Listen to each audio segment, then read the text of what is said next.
Can I just say one thing firstly? I love the name Eat Sleep Boxing Repeat.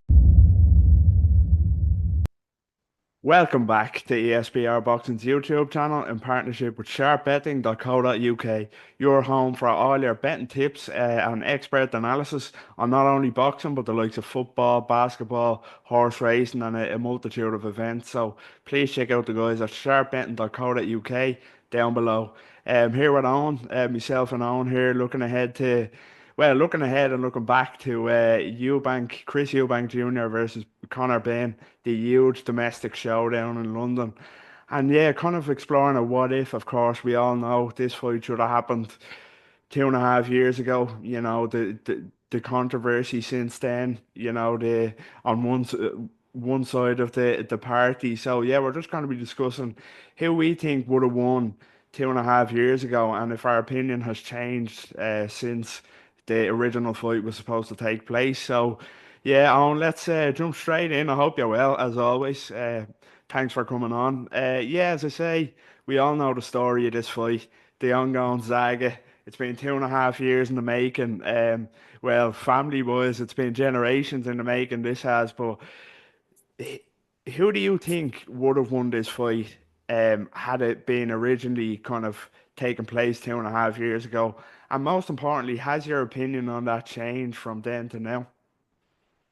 Thank you for having me on as always. My opinion hasn't changed. My opinion won't change. It was Eubank. It was Eubank then. It's Eubank now, and it's Eubank whenever. Um, I would have been slightly worried. He looked dead at the weight. Eubank. He looked shocking on those scales. It's mental to say because I look absolutely nothing like that, and I'd kill to look like that. But for someone that's fought at the weights he's fought at, so he hasn't. He should really be a 168er. Let alone coming in at like what was it, 157, something around that mark. Ridiculous. I think I can't remember if there's a rehydration clause or not, but he just looked dead on the scales. But class is permanent. He's operated at a much higher level, especially at the time. Even when Conor Benn was knocking people out, there was question marks over. I remember it was Chris Van Heerden said he'd been in with some good operators and he'd sparred the best in the world and he'd never been hit like that before. Um, but I just think Conor Benn's too gung ho with this fight. I really do.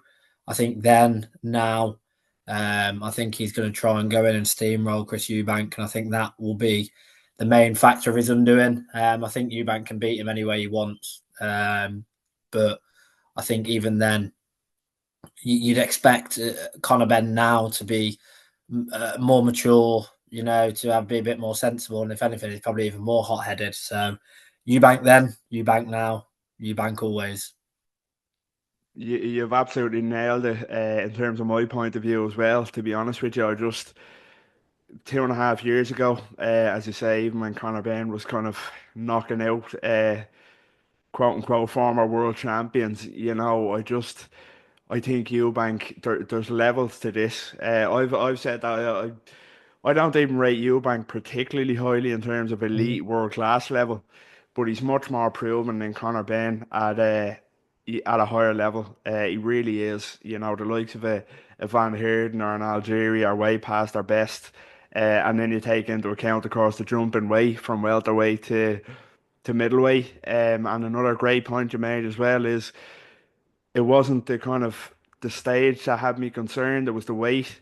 I think Conor Benn's biggest chance would have been to kind of drag Eubank below 160 to a catch weight. Of course, we've seen what happened against Liam Smith when he was kind of he was dehydrated in the build up to what would have been a Conor Benn fight. So, yeah, I think Eubank, as you say, he's probably should be up at 168, but I think even at 160 and without a kind of significant rehydration clause, I think there's not a day that even Conor Benn at his best can beat Eubank Jr. I think, as Eubank said at one of the press conferences, I actually think it's disrespectful to think that the only reason Eubank can beat him is size. I just think it's levels to it.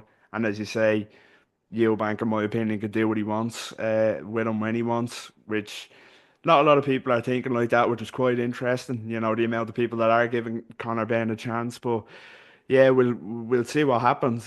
Just another kind of thing I wanted to kind of touch on. So we both think Eubank would have won 2.5 years ago. How do you think kind of what's your kind of summary of both men, how they've looked since then? Of course, Conor Benn has had the inactivity, but he's had the two comeback fights against Orozco and Peter Dobson, I believe. And then Eubank, of course, has went 50-50 with Smith, fought Zerameta. How do you think both men have looked since then? Wow, Conor Benn's power has obviously zapped. Peter Dobson went and got beaten by, who's it, Jalil Hackett, who then got knocked out by someone again I've never heard of. So that win's starting to age a little bit like milk. Eubank, he looked good against Zerameta, but he could have looked better at the same time. I felt like he could have got him out there a lot earlier. Um, you know, with his uppercuts, he does look like the old Eubank, is what I'll say. But I think Eubank could have looked better against Zerameta. Chris Eubank for you. So yeah, I'd say Eubank's look better. I think Conor Benn, his power isn't there.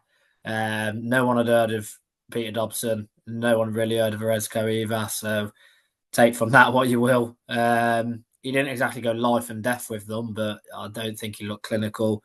I don't think he looked as sharp as he has looked previously. Again, take from that what you will. So for me, Eubank looked better. He's fought two better names, and he comes into it on a better win streak. Yeah, agree, absolutely. Of course, Eubank, he had that loss to Smith, but as I touched on, I think that had to do with the weight. You know, he kind of was boiling himself down anyway for a potential Conor Benn fight. Sets the record straight in a rematch, and then yeah, it does a job against Zerameta. Zerameta was never going to really cause him any problems, realistically. You know, decent European level fighter, not really a big puncher, and he got the job done. And of course, Conor Benn, you know, the power definitely abandoned him from when he was knocking out Algeria and Chris Van Heerden and Samuel Vargas. Whatever the reason is that you may think is behind that, maybe that's for another video. But yeah, I do think Eubank has kind of looked the better. I really do. So yeah, it's gonna be an interesting one. Before we kind of wrap up here, I'll wrap it up asking for a prediction. You know, you've said Eubank. We know you think Eubank's going to win.